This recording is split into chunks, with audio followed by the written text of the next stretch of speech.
ஆட்சி அதிகாரத்திற்காக திரு விஜயோடு கைகோக்கும் திரு திருமாவளவன் அவர்களை காப்பாற்ற முடியுமா? கல்லாப்பெட்டி கூட்டணி என்று தேர்தலுக்கு முன்னால் பேசிய விஜயின் அரசியல் என்னவாக இருக்கிறது? விஜயை நம்பி வெளியே வந்த அதிமுக இரண்டாவது அணி தற்போது நடுத்தெருவில் இருக்கிறது.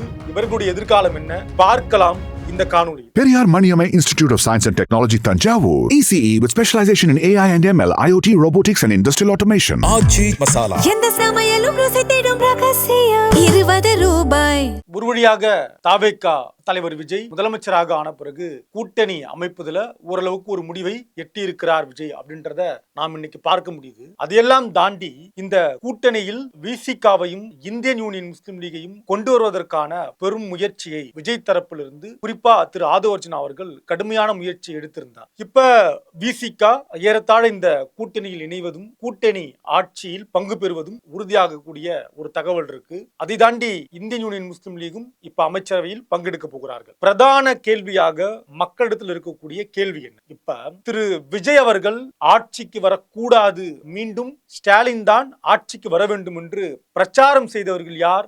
இதே விசிகாவுடைய தலைவர் திரு திருமாவளவன் அவர்கள். அவர் திரு விஜய் மீது வைத்த குற்றச்சாட்டுகள்ல இன்றைக்கும் பார்க்கக்கூடிய மிக முக்கியமான குற்றச்சாட்டு என்பது விஜய் RSS உடைய ஆளாக தென்படுகிறார், விஜயுடைய செயல்பாடுகளில் RSS உடைய செயல்பாடு இருக்கிறது என்று திருமாவளவன் அவர்கள் பேசி இன்னும் ஒரு மாதம் கூட ஆகல. அப்ப விசிகா தொடர்ந்து 2026 சட்டமன்ற தேர்தலில் மீண்டும் முதலமைச்சராக ஸ்டாலின் வர வேண்டும் என்று பிரச்சாரம் செய்த நபர். இந்திய யூனியன் முஸ்லிம் லீகும் 2026 மீண்டும் திமுக ஆட்சிக்கு வர வேண்டும் என்று பிரச்சாரம் செய்தார்கள். அதையெல்லாம் தாண்டி இன்றைக்கு ஆதரவு நிலைப்பாடு என்பதை மக்கள் யாரும் பெரிதா கேள்வி கேட்கல. காரணம் 108 எண்ணிக்கையோடு ஆட்சி அமைக்க வேண்டிய நிலையில் இருந்தார்கள் தாவேகா. ஆனால் இங்க மெஜாரிட்டி அப்படின்றது கடந்த காலங்கள்ல திமுகவானாலும் அல்லது அதிமுகவானாலும் ஒரு ஸ்வைப், ஒரு அலை அப்படின்னா 130 மேல 160 170 என பெரும்பான்மையோடு தான் இரண்டு கட்சிகளும் மெஜாரிட்டியோடு ஆட்சி அமைத்தது 50 ஆண்டு கால வரலாறு. முதல் முறையாக தமிழ்நாட்டு மக்கள்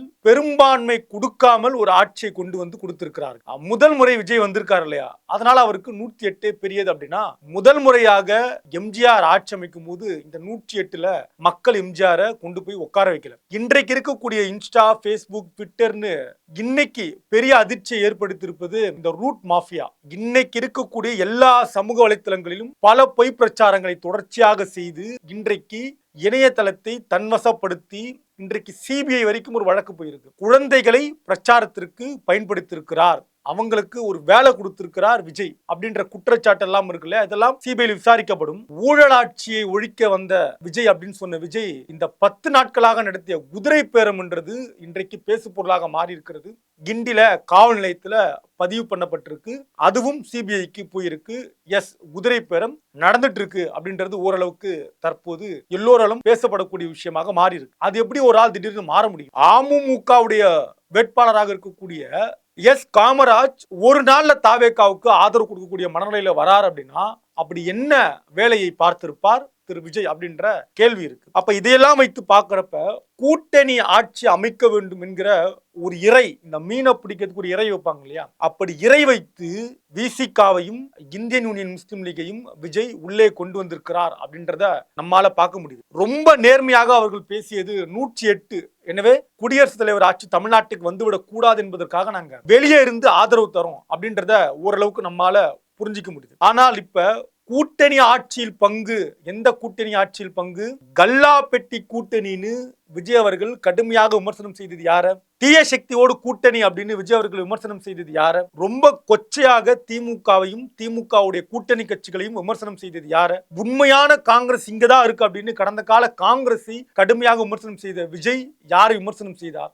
அப்ப இவ்வளவு விமர்சனத்தையும் வைத்த விஜய் மறுபுறம் அண்ணன் திருமாவளவர்கள் RSS உடைய வார்ப்பு விஜய் அப்படின்னு அண்ணன் திருமாவளவர்கள் பேசியது அப்படின்னு இந்த ஒரு மாதத்துக்குள்ள இவ்வளவு அரசியல் சொல்லுவாங்க இல்லையா, அரசியல்ல எல்லாமே மாறும். தன்னை ஒரு தூய சக்தி, தூய்மையான புனிதமான அடையாளத்தோடு வந்த விஜய் இந்த 10 நாள்ல எக்ஸ்போஸ் ஆயிருக்காரு அப்படின்றது எல்லோருக்கும் இப்ப தெரிஞ்சிருக்கு. அப்ப கூட்டணி அமைக்கணும் அப்படின்னு முடிவு செய்தால் எந்த ஆளாக இருந்தாலும் சரி, எந்த அணியில் இருந்தாலும் சரி, நாம் கல்லாப்பெட்டின்னு விமர்சனம் செய்தாலும் சரி, அவர்களை கொண்டு வந்து இணைக்கணும் அப்படின்றதுல விஜய் மிக தீவிரமாக இருக்கிறார். மறுபுறம் அதிமுகவை இரண்டாக உடைத்ததுல விஜய்க்கு பெரும் பங்கு இருக்கு. திரு ஸ்டாலின் அவர்களை நேரில் போய் பார்க்கிறாரு. அதை தொடர்ந்து திரு திருமாவர்களை நேரில் போய் விஜய் அவர்கள் பார்க்கிறார். 2 கம்யூனிஸ்ட் கட்சிகளையும் நேரில் போய் பார்க்கிறார். எல்லோரையும் நேரில் பார்த்த விஜய் திருமாவளவன் சொன்ன பிறகும் திரு எடப்பாடி பழனிசாமியை நேரில் போய் பார்க்காதது ஏன்? அவர் ரொம்ப நல்லவர், ரொம்ப குழந்தை மனம், தூய்மையானவர். அவரை பார்த்தாலே அவர் யாருக்கும் எந்த கெடுதலும் செய்ய மாட்டார் அப்படின்னு இவங்க போடக்கூடிய வேஷம் இருக்கு இல்லையா, இதுதான் எடப்பாடி பழனிசாமியை போய் பார்ப்பதுல